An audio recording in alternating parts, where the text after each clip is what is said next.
tout ce qui a rejoint ma pile à lire au mois de juillet et j'en suis vraiment pas fière.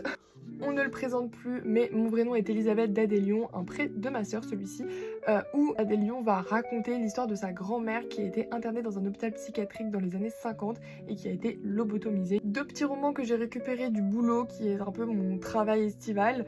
On a d'un côté Mortel de Pauline Perrier, où là on a une conseillère funéraire qui va recevoir une lettre, celle bien de ses propres funérailles, ce qui va l'intriguer et être extrêmement flippant. De l'autre côté on a L'archipel de béton de Olivier Daim-Belmont, une dystopie avec une nonne nucléaire, et oui vous avez bien entendu, ça a l'air complètement décalé. Pour une mission, elle va devoir sortir de son monastère, ce qui n'est pas du tout à son goût.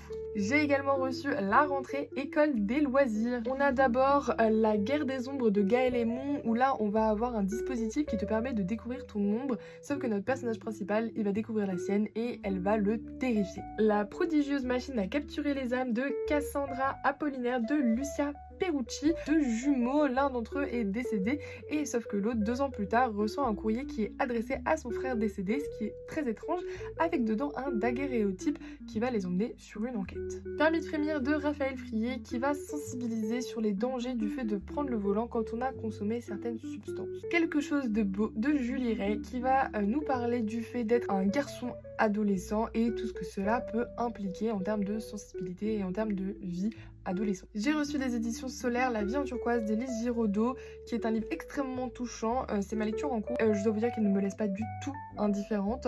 On parle du milieu hospitalier, du fait d'avoir un cancer quand on est jeune. C'est une autofiction qui parle du coup du parcours médical de la sœur d'Élise et c'est extrêmement touchant et dur à lire. Regardez bien les trigger warnings avant de le lire. Enfin, à la bibliothèque, j'ai récupéré le tome 3 du Cercle du Dragonté. Je vous en parlais il y a pas très longtemps, mais cette saga, je l'adore. Elle est vraiment trop mignonne et voilà, je vais pouvoir la conclure. Toujours à la bibliothèque, j'ai récupéré un autre Clara Héros pour notre lecture commune du mois de juillet-août avec du coup son tout premier roman, Nos plus belles années. Et alors toi, si t'étais à ma place, tu commencerais par lire quoi ?